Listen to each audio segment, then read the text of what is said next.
గాంధీ భవన్ లో మైనంపల్లి హనుమంతరావు మాట్లాడుతున్నారు. లైవ్ లో చూద్దాం. 1% నువ్వు చేసినట్టుంటే నేను రాజకీయాలు వదిలిపెడతా.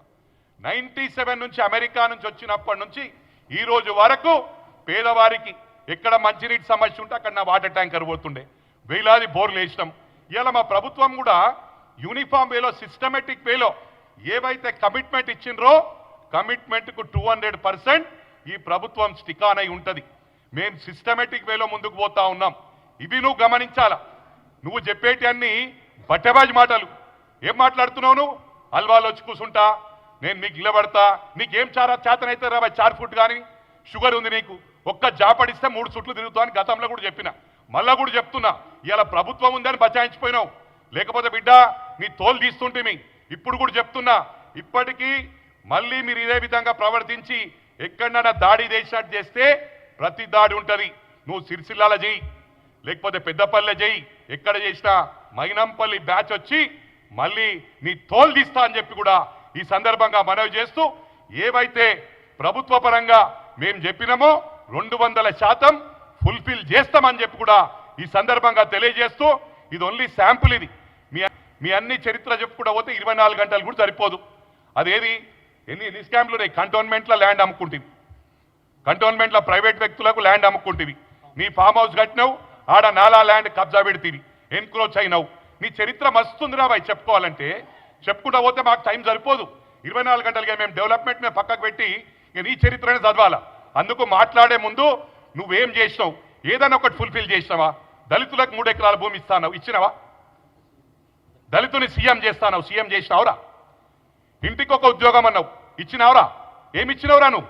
పెద్ద ఒక ఇంగ్లీష్ రాగానే ఇంగ్లీష్ మా దామోదర్ రాయ నరసింహ సాబ్ కూడా సూపర్ మాట్లాడతాడు, ఉత్తమ్ కుమార్ రెడ్డి సాబ్ కూడా సూపర్ ఇంగ్లీష్ మాట్లాడతాడు, అదేవిధంగా బట్టి ఇంగ్లీష్ మాట్లాడతాడు. Majority of the Muslim ministers they know how to speak, they know pretty English. అందుకు ఎక్కువ స్మార్ట్ అనుకోకు, తోపు అనుకోకు. నువ్వు ఫస్ట్ 10 సంవత్సరాల ముందు మీకెంత ఆస్తుండే, ప్రభుత్వం వచ్చినాక ప్రభుత్వం మళ్ళీ దిగినాక ఎంత ఆస్తుండే. ఇలా పైసలు బాగా అయిపోయినాయి. మా గౌరవ ముఖ్యమంత్రి మరి మిమ్మల్ని స్కామ్లలో ఎందుకు ఇస్తలేడో, మా గౌరవ ముఖ్యమంత్రి ఏమనుకుంటుండంటే కేటీఆర్ లోపడేస్తే వాళ్ళ షైన్ అవుతాడు అనుకుంటారు. మా గౌరవ ముఖ్యమంత్రి గారు రిక్వెస్ట్ చేస్తున్న 100% షైన్ కాదు సార్, వీళ్ళకి బుద్ధి చెప్పాలి. ఇవాళ ప్రజలందరూ కూడా గమనిస్తూ ఉన్నారు వీళ్ళని ఎందుకు వీళ్ళ మీద యాక్షన్ లేదని.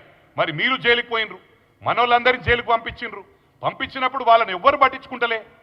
ఇవన్నీ కూడా గమనించాలి. ఇష్టారాజ్యం ఇప్పుడు రూలింగ్లు ఉన్నట్టే చేస్తున్నారు. కేజీ టు పీజీ మేము అన్నీ కూడా ఇంటిగ్రేటెడ్ స్కూల్స్ ఇస్తున్నాం. ఇవన్నీ కూడా 200% చెప్పుకుంటూ పోతే నాకు టైం లేదు. 100% అన్ని ఫుల్ఫిల్ చేస్తాం. రేపు నెక్స్ట్ ఎన్నికల్లో ప్రజలను మేము ఓటు అడగకుండానే ఓటేసే విధంగా మేము ముందుకు పోతున్నాం. ఇక మోతాబారి కేటీఆర్ బంద్ చేసుకో. నువ్వు నన్ను రెచ్చగొట్టినావు అనుకో, నేను కింద పడ్డా మీద పడ్డా మైనంపల్లే ఉంటాడు. నేను ఇవన్నీ కూడా ఆర్టిఫిషియల్ యాక్టింగ్ వద్దు. నువ్వు ఎవరికి ఫోనే లేపవు, ఒక ఉద్యమకారిని లెక్క చేయవు. అప్పుడు కూడా నువ్వు ఓన్లీ పైసలున్నోని, ఎవరికైతే పైసలు ఉంటాయో వాని వెల్కమ్ చేస్తుంటివి. కూర్చొని లక్షల కోట్ల సెటిల్మెంట్లు హైదరాబాద్లో చేసినావు. హైదరాబాద్లో ఏమన్నావు నువ్వు? ఫస్ట్ షోలో మేము గెలిచినామని. ఏది ఫస్ట్ హాఫ్ అయిపోయింది, సినిమా ట్రైలర్ అయిపోయిందని. ఒకటి గమనించాలా, ప్రజలకు విజ్ఞప్తి చేస్తున్న హైదరాబాద్ ప్రజలు ఆల్రెడీ బుద్ధి చెప్పిండ్రు. మేము హైదరాబాద్లో గ్రేటర్ హైదరాబాద్లో అన్ని గెలుచుకున్నాం ఎమ్మెల్యేలు అన్నారు. మరి ఏమైందిరా బాయ్? జూబ్లీహిల్స్ కంటోన్మెంట్ 2 ఓడిపోయారా లేదా? ఫస్ట్ హాఫ్లో మీకు అడ్రస్ గలంత అయిపోయింది కదా. మరి అదేవిధంగా లోక్సభ ఎన్నికల్లా మీకు డిపాజిట్లే కోల్పోయిర్రు. సికింద్రాబాద్లో 3rd ప్లేసు, మల్కాజ్గిరిలో 3rd ప్లేసు, చేవెళ్ళలో 3rd ప్లేసు, మరి అదేవిధంగా హైదరాబాద్లో 4th ప్లేసు. డిపాజిట్లు కోల్పోయిన ఘనత లోక్సభలో మీది. ఎక్కువ యాక్టింగ్ చేయకు. రేపు గ్రేటర్ హైదరాబాద్ ఎలక్షన్స్లో లోకల్ బాడీస్లో జిహెచ్ఎంసీ, సైబరాబాద్, మల్కాజ్గిరి ఎన్నికల్లా సుక్కలు చూపిస్తాం. ఆడ కూడా 3rd ప్లేస్ ఉంటారు, రాసి పెట్టుకోరా బిడ్డ. ఎక్కువ మాట్లాడకు, ఎక్కువ తెలివి చూపకు. ఇవాళ ఆదిలాబాద్ పోతున్నావు అంట, కలకల్లా ఆపినావు, అది కూడా ఉంది నాకు రికార్డు. బిడ్డ నువ్వు మా మీద మమ్మల్ని చూపిస్తా అన్నావు కదా, నీది నీకే గతి లేదురా బాయ్. నువ్వు వచ్చి మల్కాజ్గిరి నిలబడతావు, మల్కాజ్గిరి నిలబడతా అంటున్నావు. దమ్ముంటే రారా బాయ్. రేపు మమ్మల్ని మా వాళ్ళని మన అన్సుడు, అప్పుడు నువ్వు నిలబడతావా నేను నిలబడతావా చూస్తా. నువ్వు ఈడనే కాదురా బాయ్, సిరిసిల్లలో వచ్చి కూర్చుంటా. మళ్ళోసారి చెప్తున్నా, నీకు ఖబర్దారని తెలియజేస్తా ఉన్నా. మళ్ళీ పిచ్చి పిచ్చి వేషాలు వేస్తే మాత్రం ఇక నీకు ఏ విధంగా ఉంటుందో నీ బతుకు బజార్ అవుతుందని చెప్పి కూడా ఈ సందర్భంగా తెలియజేస్తూ జై కాంగ్రెస్.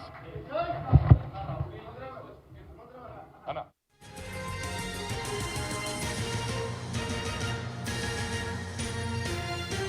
గమనించాలా బాస్, ఒకటి గమనించాలా, కేటీఆర్ అనేటోడు ఏం చేత కాదు. ఒక పాదయాత్ర చేయమని, పాదయాత్ర చేస్తే దమ్ము వస్తుంది, షుగరు పడిపోతాడు, చక్కెర వచ్చి. మైనంపల్లి అంటాడు అన్ని చేస్తాడు, మస్తు చెప్పుడు